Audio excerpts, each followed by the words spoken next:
Vamos a continuar viendo funciones. Vimos la lineal, vimos la cuadrática, vimos la función cuadrática como un tipo especial, igual que la lineal, de un grupo mayor de funciones que se llaman funciones polinómicas. Ahora les vamos a poner como un conjunto más grande de funciones y vamos a hablar de funciones algebraicas, que van a incluir las polinómicas y por supuesto las cuadradas, las funciones cuadráticas y las funciones lineales.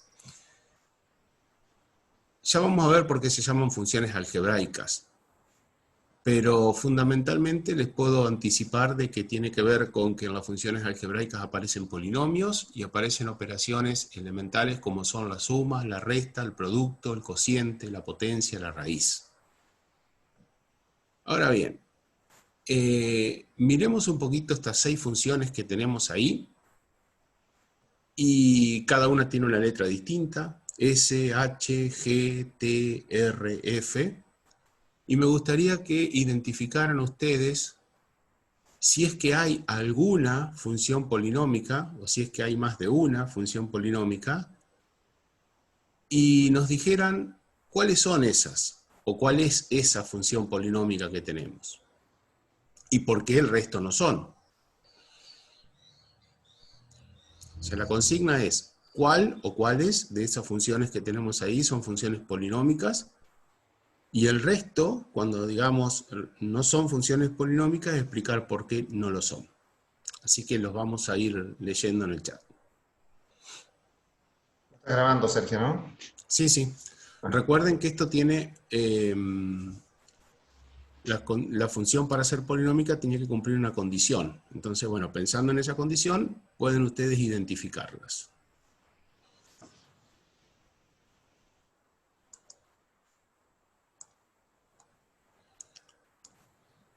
Acá veo que están poniendo que f es polinómica cúbica, dice Lucas.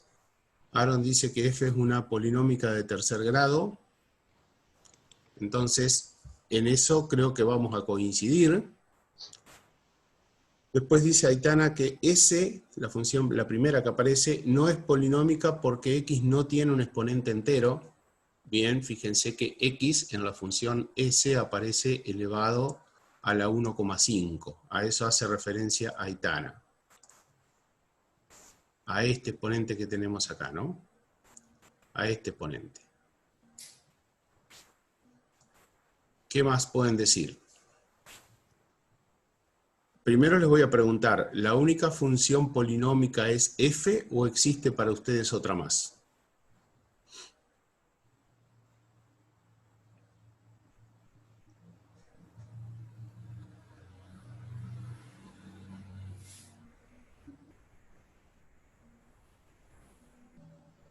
¿Qué opinan?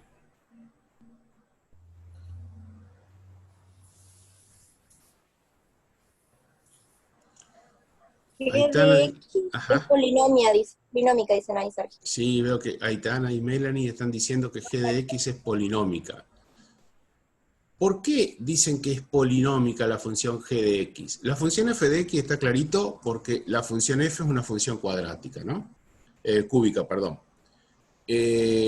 La función g de x, ¿por qué es polinómica según ustedes?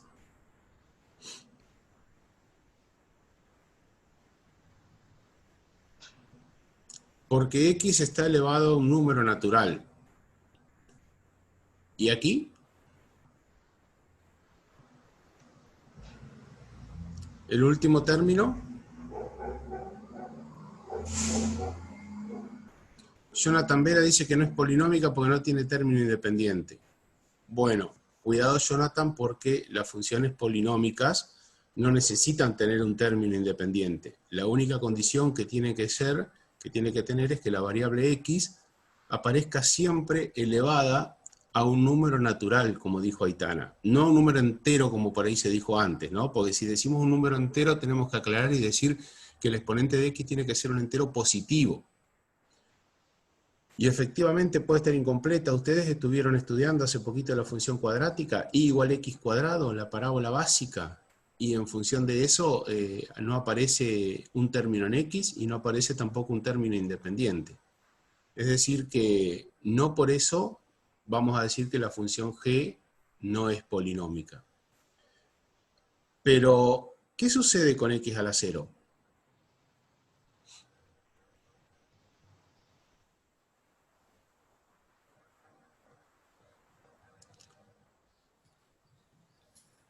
X, recuerden, es una variable real, es decir, puede ser cualquier número real. Efectivamente, bien Iván, x a la 0 vale 1.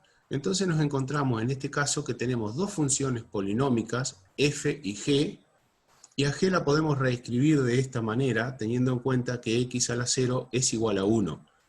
Y ese término independiente que aparecía oculto, que aparecía como x a la 0, se viene a convertir ahora en 1. O sea, no importa si este 1 no hubiese estado, ¿está? Si no hubiese estado este término independiente, igual la función iba a ser polinómica.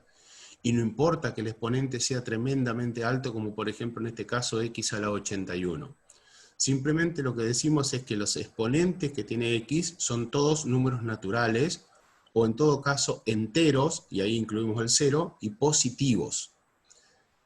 Importante esto de saber que son enteros y positivos, porque si me quedo con el primer concepto que decía Aitana, y miro solamente los exponentes enteros, hubiese dicho que la función h es una función polinómica, y que la función r era una función polinómica porque sus exponentes son enteros, pero son enteros negativos, y entonces esas funciones no son polinómicas.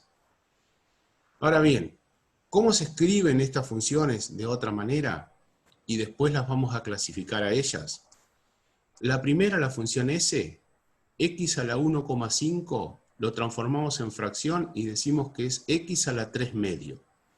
Cuando tenemos a la x elevado a un exponente fraccionario y que no lo podemos reducir a un número entero, que no lo podemos simplificar y nos queda como fraccionario, vamos a estar hablando de que estamos en presencia de una función irracional. Después esto lo vamos a ver más adelante, ¿no?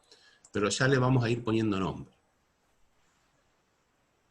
Ahora, cambia en la función h.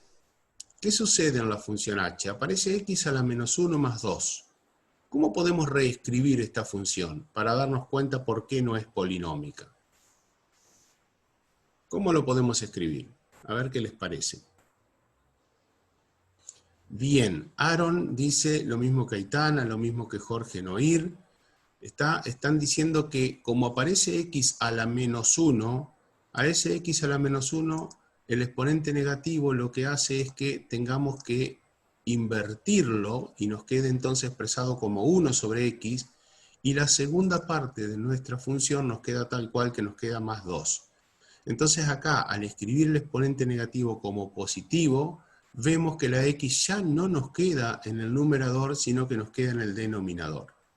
Este tipo de función es el que vamos a estudiar ahora, y ya le vamos a poner el nombre. Igual decimos que se tratan de funciones racionales.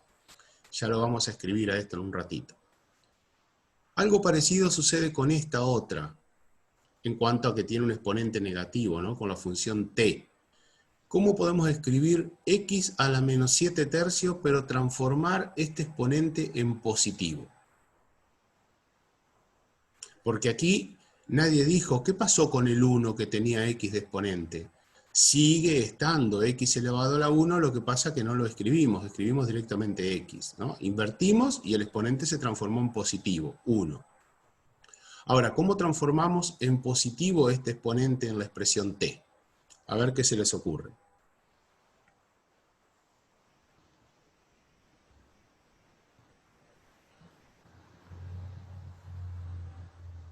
A ver si hay alguna idea.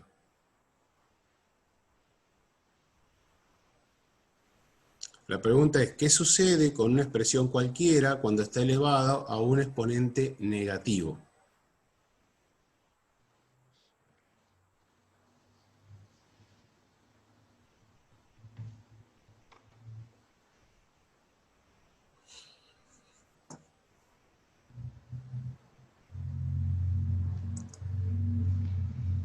Es muy viernes hoy. Pareciera, ¿Parece ¿no? algo?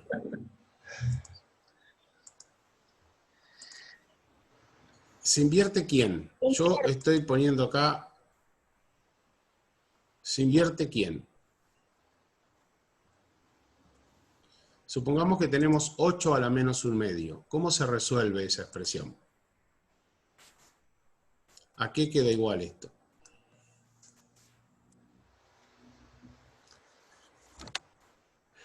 La fracción que aparece como exponente. No.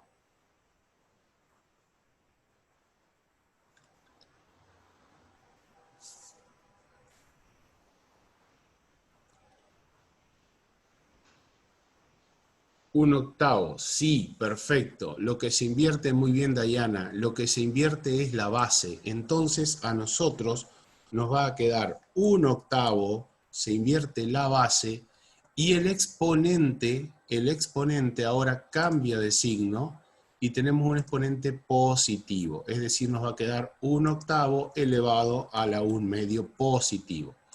Cuando tenemos un exponente negativo, lo que se invierte es la base. Entonces, ¿cómo podemos escribir la expresión t, que es x a la menos 7/3, tomando en cuenta lo que recién acabamos de ver? A ver, Dayana, que fuiste la de la idea, dale. ¿Cómo reescribimos esto? De la misma forma que dijiste recién.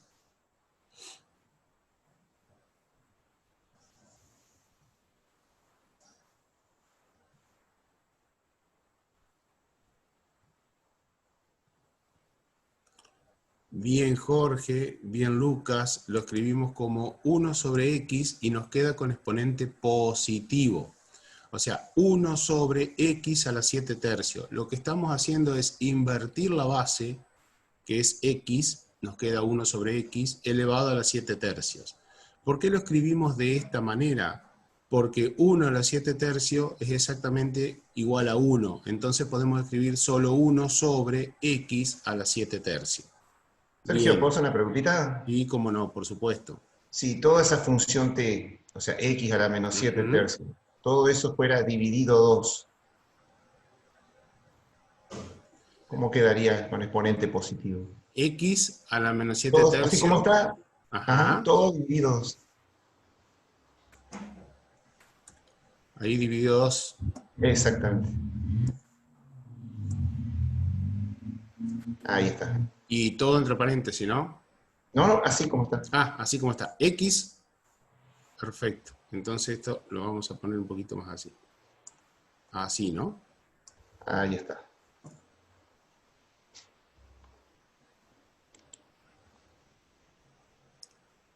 Cuidado que yo le hice una pregunta, si lo ponía entre paréntesis o lo ponía Ajá. x a la menos 7 tercios, toda una línea fraccionaria y todo eso dividido 2. Cuidado, Aitana, porque estás interpretándolo mal.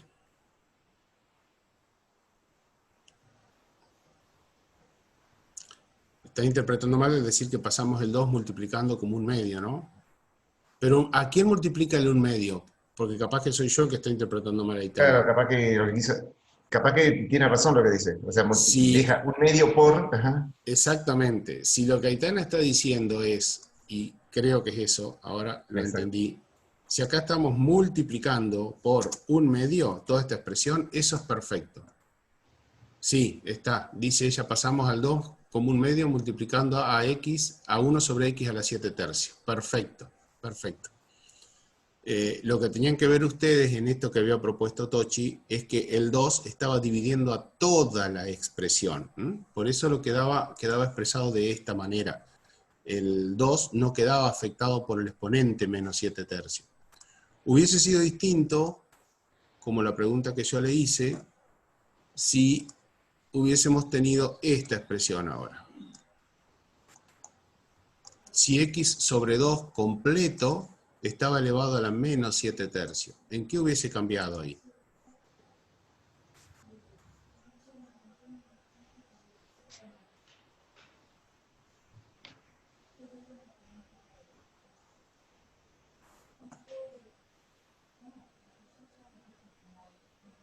Porque ahora toda esta expresión está elevada a la menos 7/3.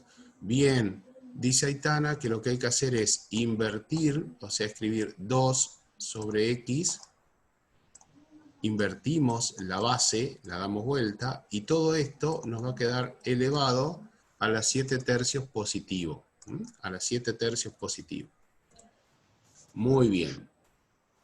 Bien, esto lo vamos a ver incluso más adelante, ¿está? Cuando trabajemos con ese otro tipo de funciones que hemos definido en el caso de la primera función, funciones irracionales. Y por último, me gustaría una opinión sobre la función R, a ver qué les parece. Una opinión sobre la función R.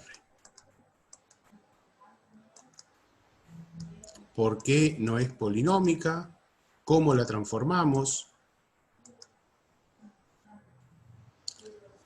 Aparece un exponente que es negativo, ¿está? Entonces yo no puedo a este exponente decir acá desarrollo el cuadrado de un binomio, porque para eso tendría que ser el exponente positivo.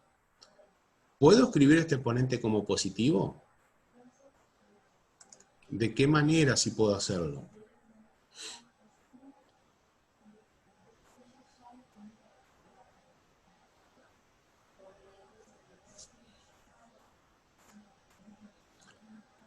Aaron dice que hay que hacer 1 sobre x menos 2 elevado al cuadrado. Es decir, estamos haciendo exactamente lo mismo que definimos hoy para este 8 elevado a la menos 1/2. Invertimos la base y lo elevamos al cuadrado. Muy bien la respuesta. Entonces nos va a quedar de esta manera escrito. Yo no sé si se llega a ver ahí, sí, ¿no? 1 sobre x menos 2 elevado al cuadrado. Perfecto, esta función tampoco es una función polinómica, sino que igual que la función h, se trata de una función racional, que ahora son las que nosotros vamos a pasar a estudiar. Pero era necesario hacer una pequeña clasificación como para poder distinguir cuando tenemos una función u otra, ¿no?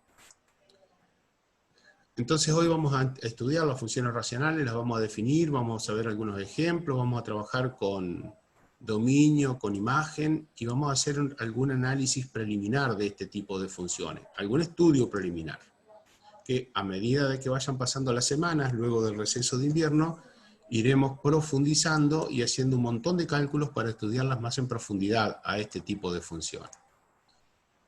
Entonces vamos a comenzar con una función racional muy sencilla, yo diría la función racional más básica que vamos a ver, pero antes la vamos a definir.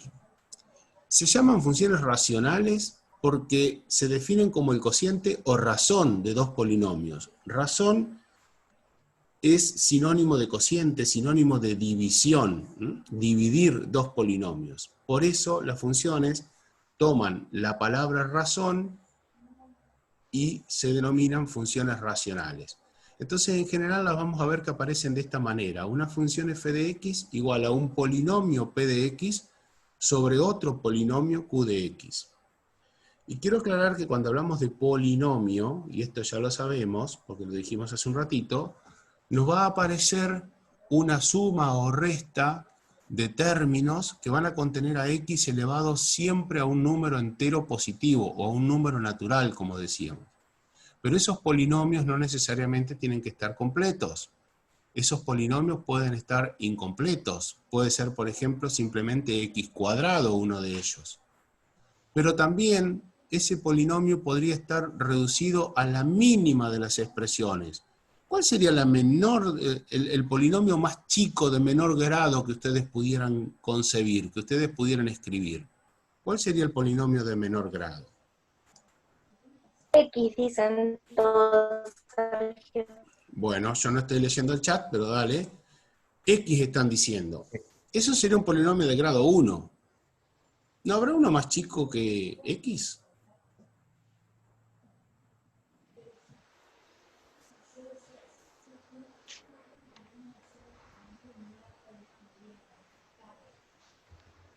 Hace un ratito en una de las funciones pasó algo, que algunos dudaron si era polinómica o no era polinómica, y después vimos que sí, que efectivamente la función era polinómica también.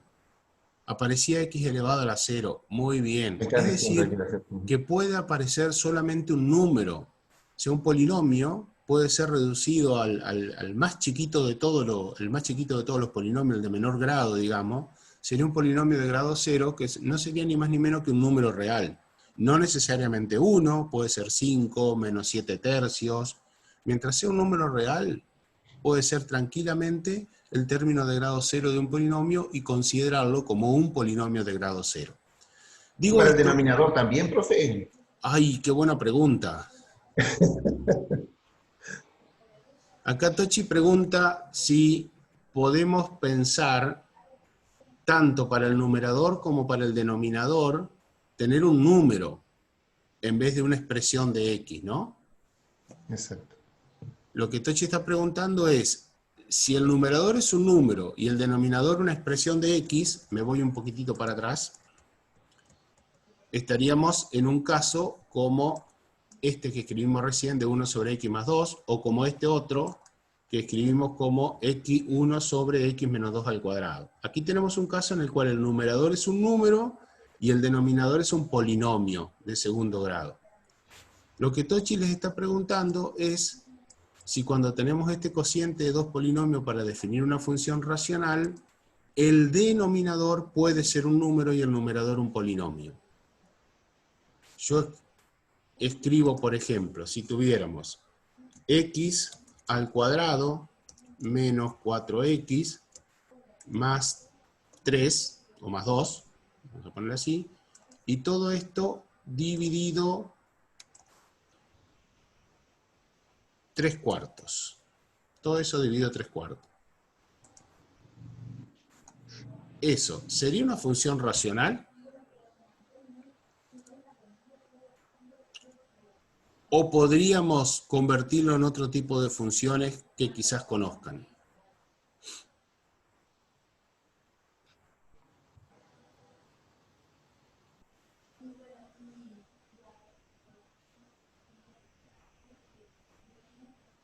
¿Qué les parece? Lucas Aguirre dice que sí, que es racional.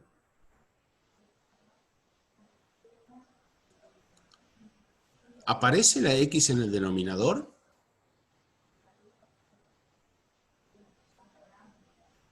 Aitana dice que podemos convertirla. ¿De qué manera la convertiríamos, Aitana?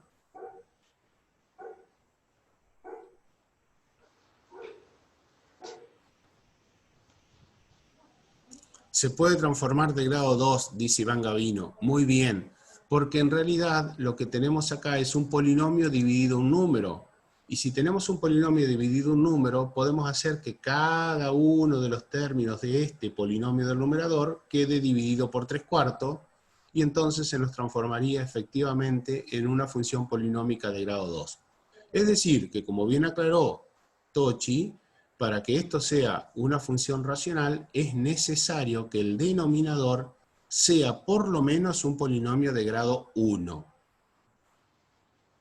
Y habría otra cosa más que aclarar sobre esto. ¿Qué no le podría pasar a q de x? ¿Qué otra cosa no le podría pasar al polinomio del denominador? Eso también. Bien, bien, Aaron, bien. Volverse cero. No podría ser cero. ¿Por qué no podría ser cero el polinomio del denominador?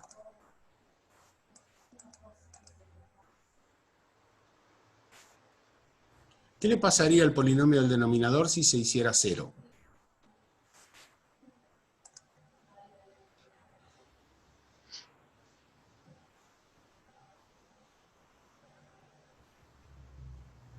¿Qué les parece?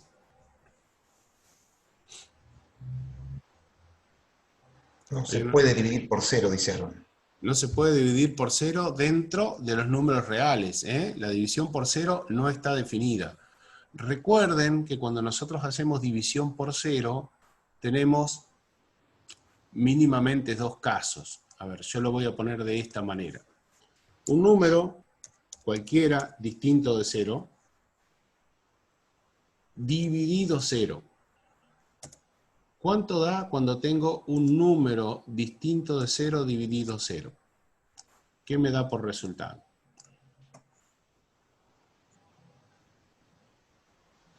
¿Ustedes están leyendo el chat? Tiende a infinito. Aitana dice indeterminado. Indeterminado, dicen ahí. ¿Indeterminado? Ajá. No me gusta esa palabra, sí me gusta lo primero que dijeron. Un número...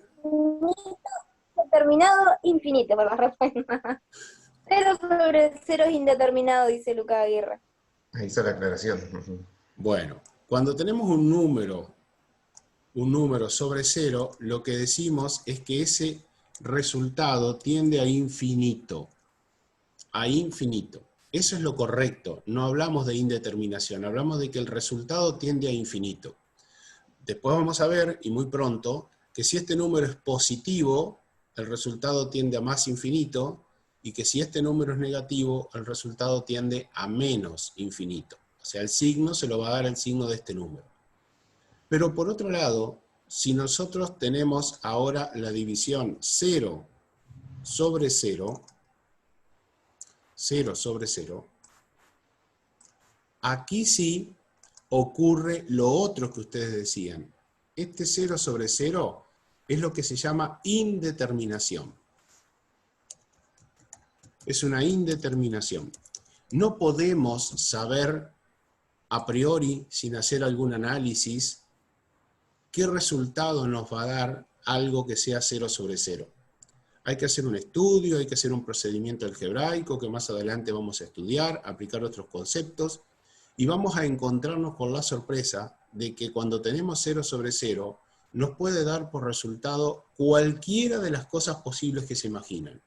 Un número real positivo, un número real negativo, nos puede dar 0, nos puede dar una expresión que tienda a más infinito, o nos puede dar una expresión que tienda a menos infinito. Lo que sí no puedo hacer, Sergio, por las dudas, lo que sí no puedo hacer cuando tengo ese tipo de indeterminación, es decir, simplifico el 0 con el 0. Por supuesto. Así que eso no se le ocurre Cuando hacerlo, ustedes se encuentran con esto 0 sobre 0, directamente ponen indeterminado. Por ahora. Más adelante, bueno, cuando sepamos cómo resolver, vamos a ver cómo proceder para resolver una indeterminación.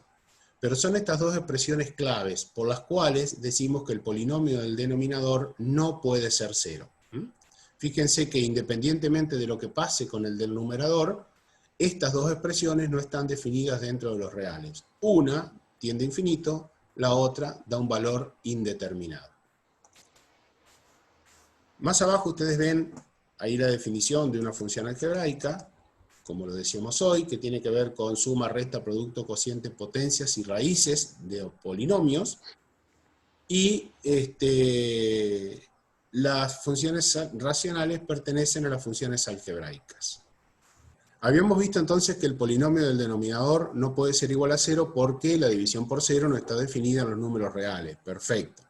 Esto es lo que nos va a servir a nosotros cuando querramos estudiar o analizar el dominio de una función racional.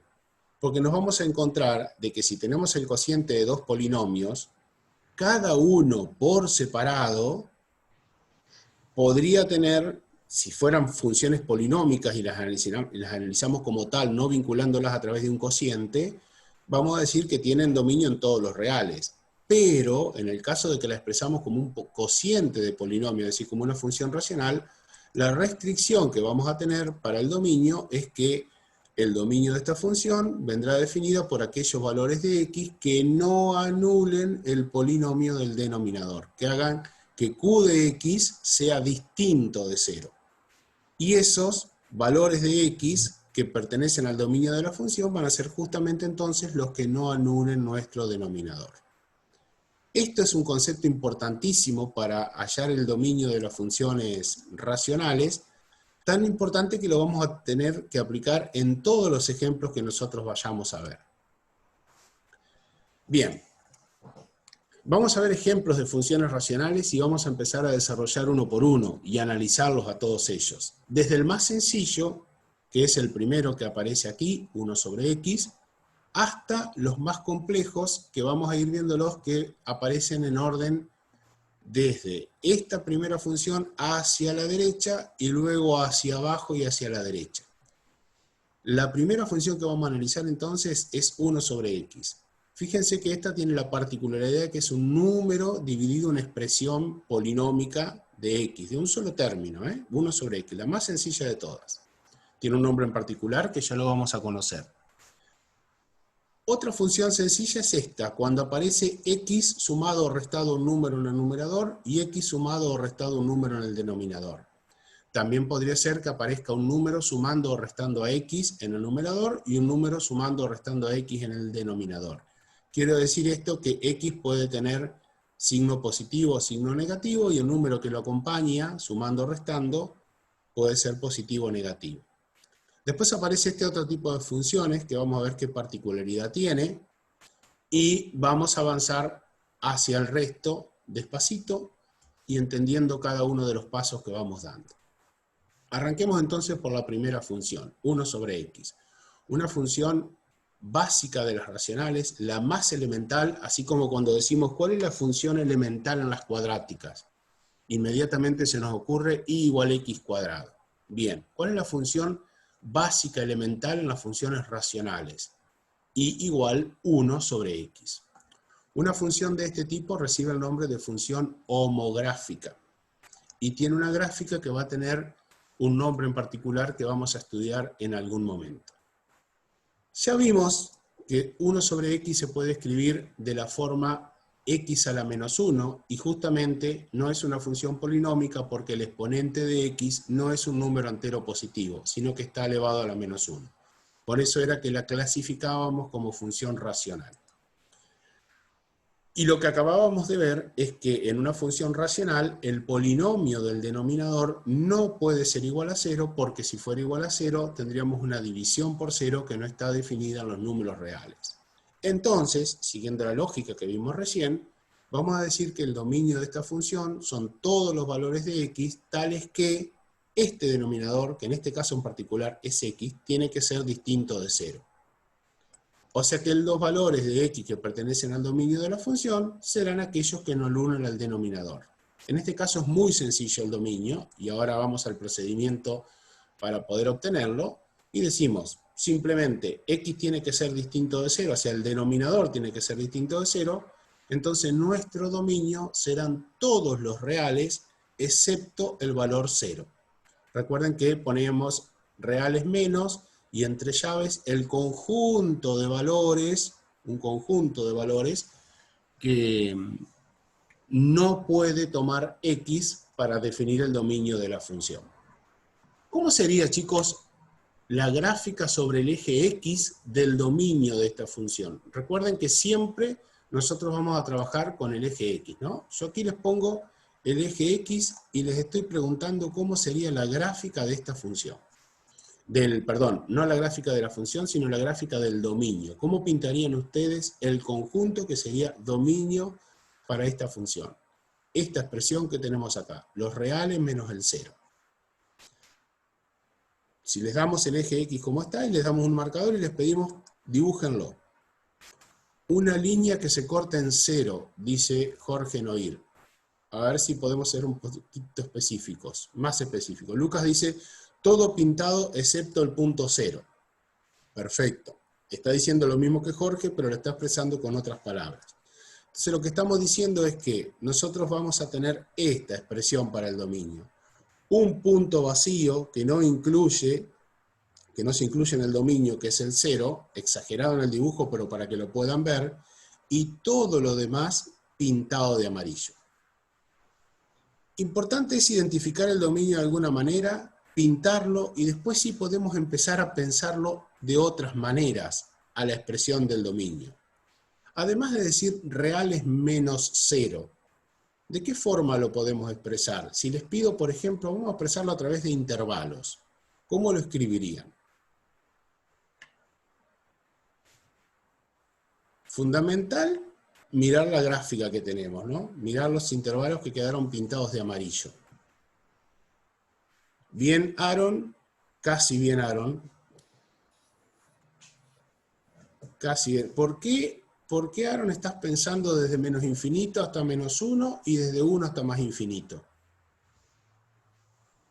Ahí va Lucas, ahí va Florencia, que están hablando de que tiene que ir desde menos infinito hasta 0, unión 0 más infinito. Fíjense que el primer intervalo amarillo toma cualquier valor negativo de x, desde menos infinito hasta llegar a 0, en donde tenemos que poner un paréntesis porque el valor 0 no está incluido en el dominio. Y luego, el segundo intervalo comienza en 0 con paréntesis porque el 0 no está incluido y termina en más infinito. ¿Quedó claro, Aaron? Perfecto, perfecto, bien. Ahora, hay otra forma más de escribirlo, que ustedes van a decir, uy, qué complejo que se vino Sergio hoy. Bueno, sí, me viene complejo porque vamos a empezar a hacernos amigos de los símbolos matemáticos. Lo vamos a expresar también al dominio de esta manera, y muchas veces se los vamos a expresar de esta manera. ¿Qué es lo que pretendemos con esto? Que ustedes aprendan a leer en matemática. Entonces, aprender a leer en matemática significa aprender a manejarse con los símbolos y con las expresiones que aparecen. Y acá hay tres cosas raras en esta expresión que hasta ahora no conocemos. Porque este símbolo, que está acá, entre la X y el 0, significa no es igual, distinto, y lo hemos visto desde el principio del año. Pero aparece esta barra inclinada, aparece esto que pareciera como una E, y este símbolo que es como si fuera un sombrerito, una V corta invertida. Entonces, esos tres símbolos que aparecen ahí son los siguientes. X significa tal que. ¿Qué significa esta E? O este tipo parecido a una E. Pertenece, dicen por ahí, muy bien. Pertenece a. ¿Y qué significa este sombrerito o esta V corta invertida? Bien Melanie, bien Osiris, bien Mayra. Esa V corta invertida significa I. Estos tres símbolos los vamos a ver muchísimos en conjunto, en definición de conjunto. Tal que pertenece a I. De paso les digo que si en algún momento aparece esta V corta, pero como V corta directamente, va a representar a la otra conjunción O. En vez de I va a ser O, la V corta normal. Ahora, tomando en cuenta, o teniendo en cuenta, que la barra significa tal que este símbolo pertenece a, y que este otro símbolo significa I, y este ya lo conocíamos, que es distinto, podemos leer todo esto y transformarlo en un texto.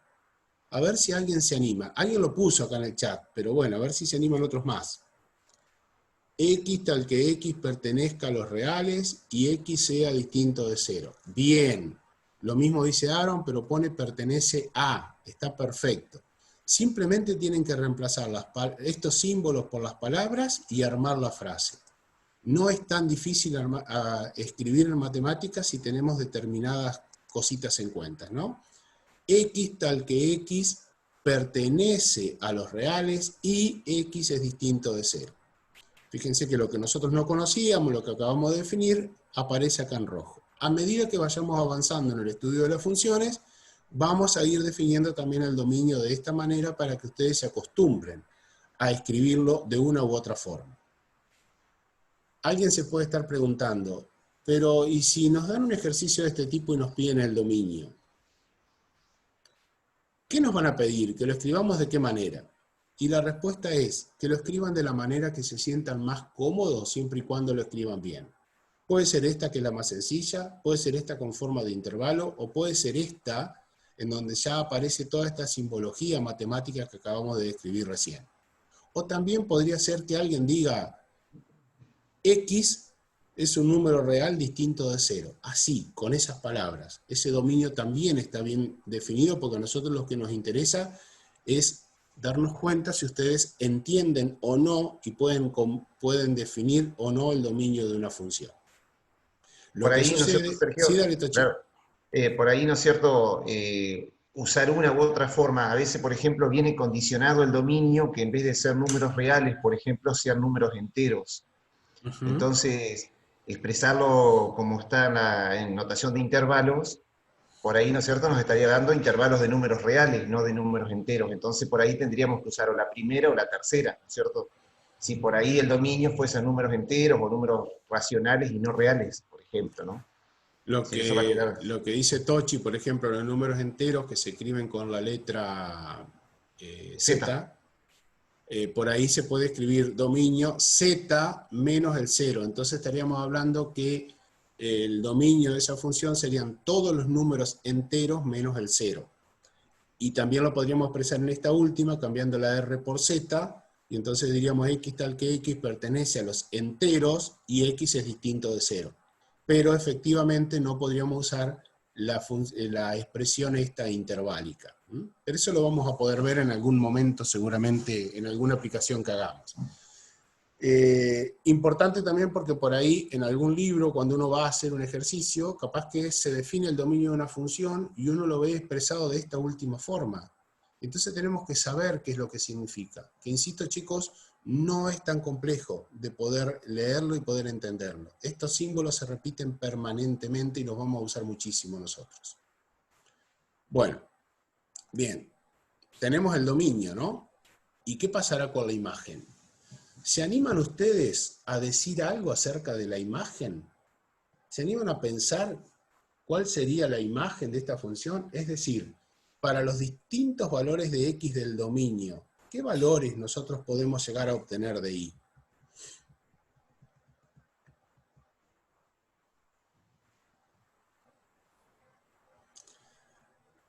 Lucas pregunta si las expresiones que nosotros escribimos para el dominio tienen un nombre particular para cada caso. No, yo lo único que diría es que la del medio, esta que te estoy marcando, que es una expresión donde nosotros usamos notación de intervalo, pero en realidad... Y las otras notación de conjunto sería sí, directamente. son directamente expresiones de conjunto, no tienen ningún nombre. En realidad todas definen conjunto, ¿no? Porque el dominio es un conjunto de valores. ¿Qué me podrían decir de la imagen? ¿Se puede predecir algo? ¿Se puede pensar algo? Se pueden equivocar, también no hay ningún problema. Simplemente es para ver si podemos anticipar algo de lo que viene. Lucas Aguirre está expresando que son los reales menos el 0. Aitana dice también que para 0 no tiene imagen esta función. Vamos muy bien, ¿eh? Vamos muy bien. A veces podemos anticipar la imagen y a veces no lo podemos hacer. A veces no lo podemos hacer. Dicen la magia de los apuntes, los chicos. Qué bárbaro. A veces no lo podemos hacer. Entonces, cuando no podemos anticipar una imagen, lo mejor que podemos hacer es agarrar una hoja, armar los ejes X e Y, poner la escala y construir una tablita de valores para ver qué sucede con los puntos que nosotros tengamos. Obviamente que después estas funciones van a pasar a ser conocidas y nosotros ya vamos a conocer la forma que tiene y vamos a poder darnos una idea. Pero cuando nos encontramos con una función, que quizás muchos de ustedes la están viendo por primera vez, lo mejor de todo esto es construir una tabla de valores. Y a veces uno pregunta, ¿no? Y cuando uno hace la tabla de valores, ¿qué significa esto? Bien, significa que yo voy a elegir algunos valores de X y después, en la columna de al lado, voy a calcular los valores de Y que salen de usar esta expresión. Es decir, a cada valor de X le hallo el valor de Y correspondiente. Lo que veníamos viendo hasta la clase de ayer como f de menos 4, f de menos 3, f de menos 2, o sea, ¿cuánto vale la función para cada valor de X? Generalmente, las funciones que nosotros vamos a estar trabajando, con que le demos valores entre menos 4 y 4, o entre menos 3 y 3, vamos a tener una idea de la gráfica de la función.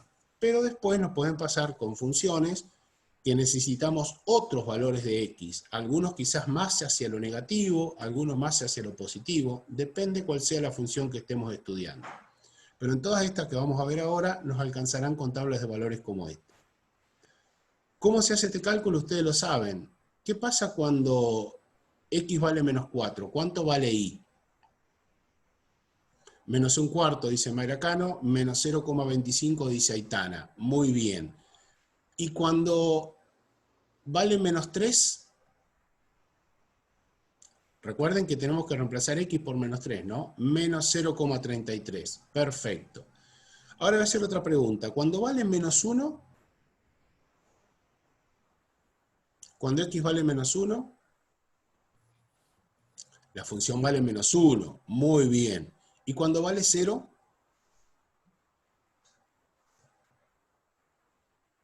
No hay imagen, dice Lucas. Muy bien, porque ya dijimos, hicimos el análisis previo de que 0 no pertenece al dominio de la función. Nuestra tabla completa nos queda de esta manera entonces. Para menos 4, menos 0,25, para menos 3, menos 0,33, para menos 2, menos 0,5, etc. Fíjense esta particularidad, ¿no? Que para 0, que no pertenecía al dominio de la función, aparece otro símbolo matemático, que es una E mayúscula de imprenta, pero escrita en forma espejada, y está tachada. Si no estuviera tachada, este símbolo, la E mayúscula de imprenta espejada, significa existe. Cuando está tachada, significa no existe. Eso es este símbolo matemático. En todos los demás valores de x tenemos una imagen de la función, pero en 0 la función no existe, porque 0 no pertenece al dominio. ¿Qué es lo siguiente que tendríamos que hacer con esta tabla de valores? ¿Qué les parece? O sea, ¿para qué les parece que hacemos una tabla de valores, no? Representarla gráficamente. Bien. Representar los puntos, dice Florencia. Muy bien. Cada uno de estos renglones de la tabla, cada línea, corresponde a un par ordenado XY, que es un punto en el plano. Por ejemplo, el primer punto, menos 4 menos 0,25, significa que voy a estar en menos 4 de x, vamos a marcarlo aquí, menos 4 de x, yo voy a marcar toda una línea, menos 4 de x, y menos 0,25 de y, que más o menos estará por ahí, el menos 0,25, más o menos, digo, teniendo en cuenta que no estoy tomando yo una regla para medir. Y donde tengo menos 4 de x menos 0,25 de y, tendré el primer punto para marcar. Y así sucesivamente. Ustedes ya saben marcar puntos, o sea que nosotros podemos avanzar tranquilamente diciéndoles que todos los puntos que tenemos ahí en nuestra tabla son efectivamente los que ustedes están viendo ahora en pantalla. Fíjense los valores que tenemos y los vamos a recorrer uno a uno. El primer punto, menos 4 y menos 0,25. El segundo, menos 3, menos 0,33. Para menos 2, menos 0,5. Para menos 1, menos 1. Para 0 no existe, o sea que sobre el eje Y no tenemos ningún punto. No hay corte con el eje Y. Fíjense lo que les estoy diciendo. Después para 1 vale 1, para 2 0,5, para 3 0,33, para 4 0,25. Marcamos todos los puntos. Y una vez que tenemos los puntos, tenemos que marcar, que trazar nosotros la gráfica de la función. Una cosa importante... ¿Puedo hacer una preguntita? Sí, Tochi, por supuesto. Ajá. Ya que en 0 no existe, ¿qué pasa si yo hubiese tomado un punto en todo caso más cerca del 0, en vez de 1 y menos 1? Por ejemplo, vamos a anotarlo acá, f de cuánto. Vamos a poner el 0,5, empezar si querés, hacerlo más Dale, fácil. f de 0,5. Dicen que se acerca al 0, pero nunca llega a valer 0. Dicen que tiende ¿Quién está infinito en y. ¿Qué tal? Pero ¿Cuánto sería f de 0,5? vamos a responder la pregunta de Tochi. ¿Cuánto sería f de 0,5? Hablan de una asíntota también. Bien, f de 0,5 da por resultado 2. Ahora, Tochi lo que dijo es, ¿qué pasa si yo me acerco cada vez más a 0? Y entonces podemos pensar un valor que esté más cerquita que 0,5. ¿Cuál ponemos? ¿0,1? Dale. ¿Qué pasa cuando calculamos f de 0,1?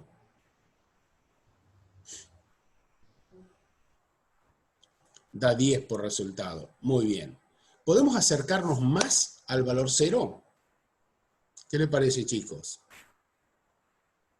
Dicen que sí, que la imagen aumentaría infinitamente. Bueno, propongan un valor más cercano a 0. Me pusieron un 0 como con 10, un 0 acompañado de 10 ceros más. Vamos a hacer algo más. Pongamos 0,0001. Si fuera así, ¿cuánto daría la imagen? Por supuesto que podemos arrancar agregándole todos los ceros que querramos, ¿no? Cada vez más cerquita de 0. Bien, el valor que tendríamos es 10.000.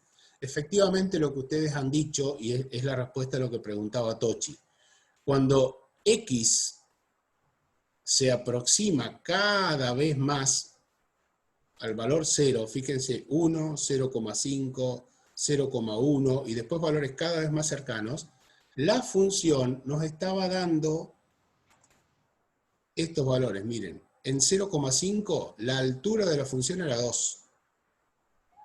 Pero después, para estos valores ya no lo puedo graficar porque se me escapa, se me va de escala, ¿eh?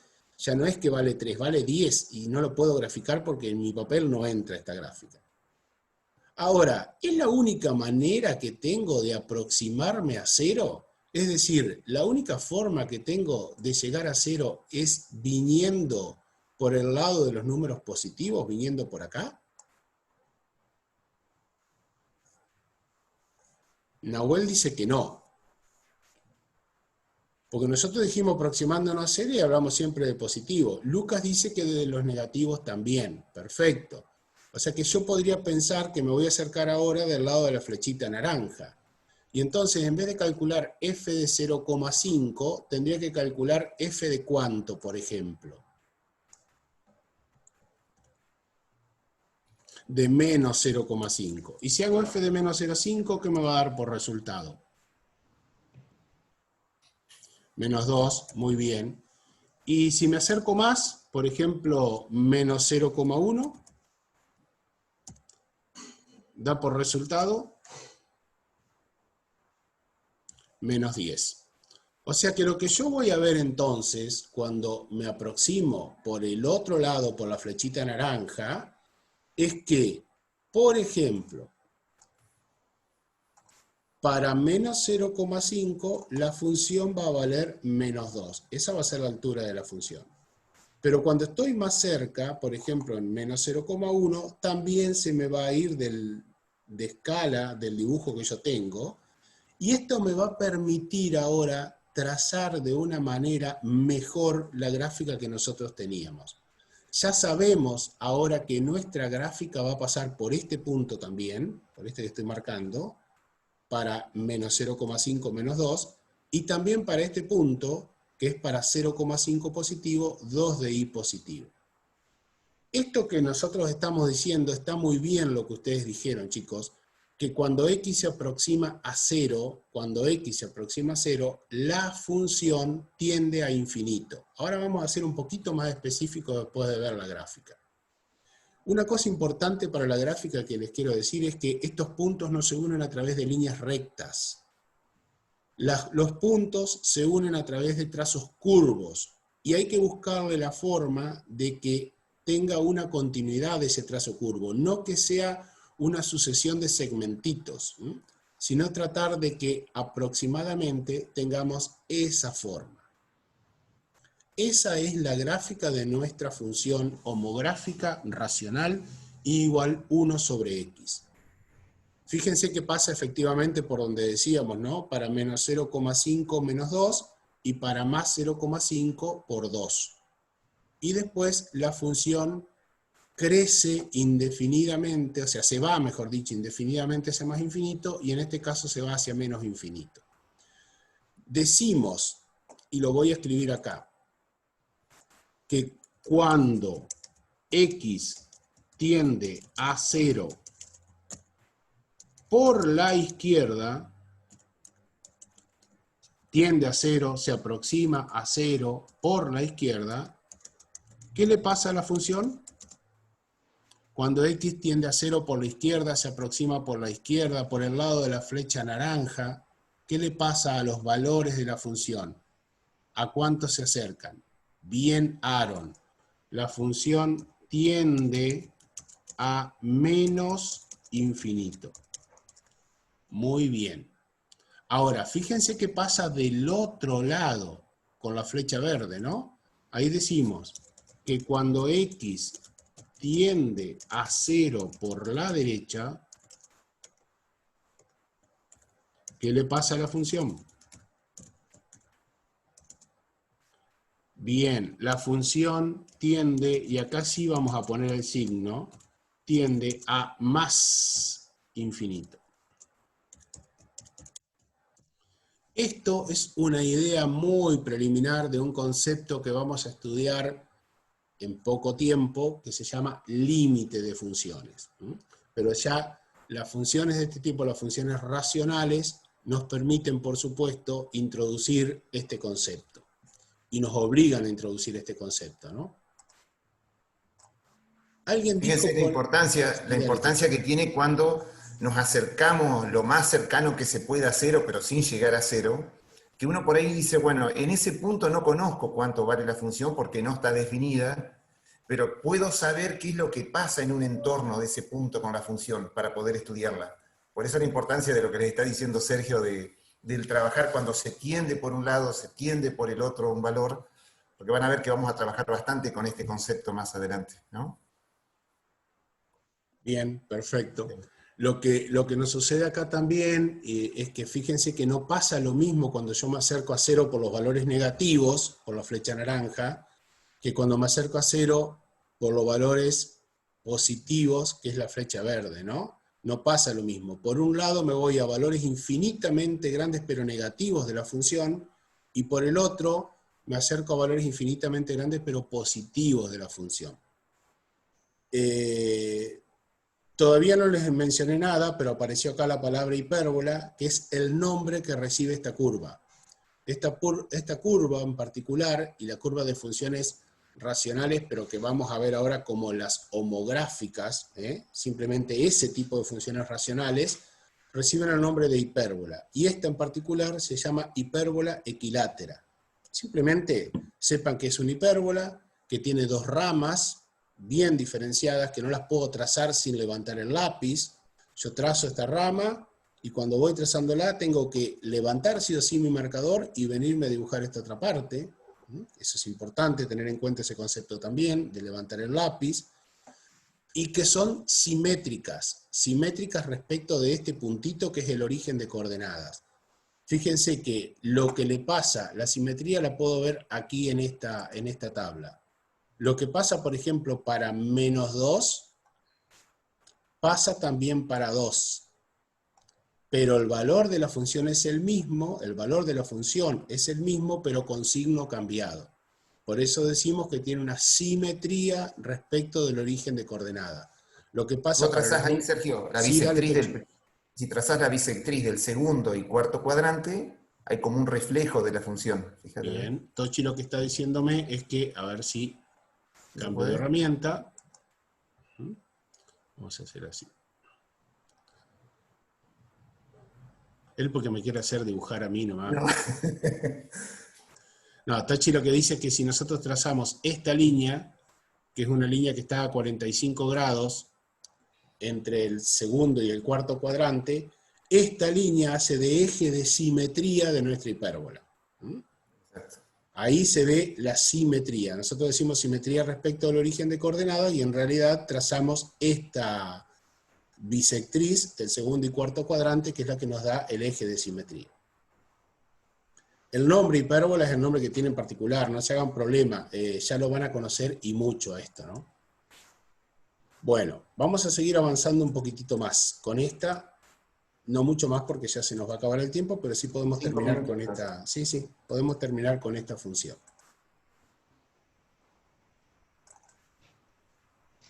Dos cosas importantes que ustedes mencionaron, chicos. Estas dos líneas rectas que yo voy a trazar acá, una línea celeste, alguien dijo asíntota. Esta línea celeste que coincide con el eje X se llama asíntota horizontal.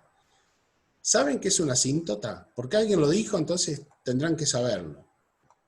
Si lo dijeron, algo tienen que tener de idea, ¿no? ¿Qué es una asíntota?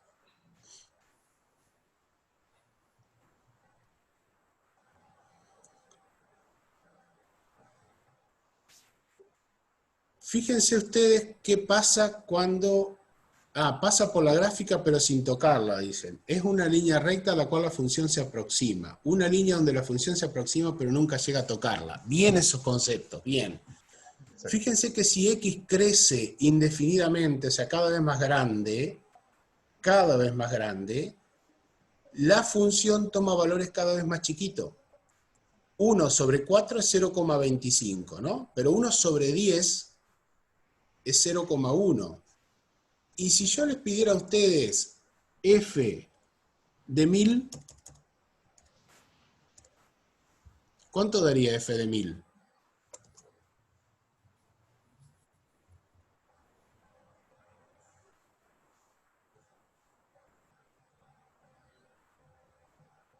Bien, Iván, 0,001. Es decir, valores cada vez más pequeños. A medida que x se hace grande, que el denominador se hace grande, la función toma valores cada vez más pequeños, pero nunca llega a ser 0. Lo mismo ocurre cuando me voy hacia valores negativos. Si hubiese calculado f de menos 1000, hubiese obtenido menos 0,001. Esa recta horizontal se llama asíntota porque la función se aproxima en el infinito, cuando x se hace infinitamente grande positiva o infinitamente grande negativa, la función se aproxima a 0. Pero no es la única asíntota que tenemos, sino que también hay otra que coincide con el eje y, sin querer se me escapó. ¿Cuál era la ecuación de esta recta? Quería preguntar. Si fueron rápidos lo vieron, y si no, piensen. ¿Cuál es la ecuación de la recta celeste? ¿Qué dicen?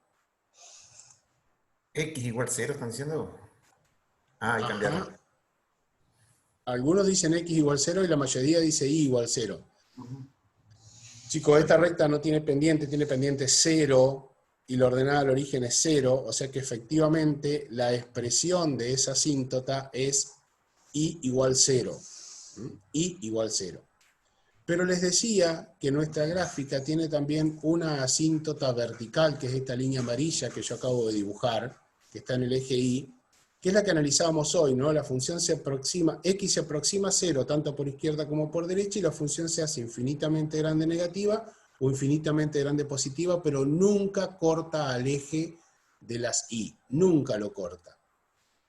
Y esta asíntota se llama asíntota vertical. ¿Y cuál es la ecuación de esta asíntota vertical? ¿Cómo es la expresión? Ahí Mayra lo acaba de poner. Una recta vertical, recuerden que se llama siempre x igual y el valor numérico por donde esa recta pasa en el eje x. Esa es la asíntota vertical. Una hipérbola se caracteriza, además de la simetría, porque tiene asíntotas, que en este caso son horizontales y verticales, pero también podrían ser oblicuas. También se puede complicar esto un poquito más.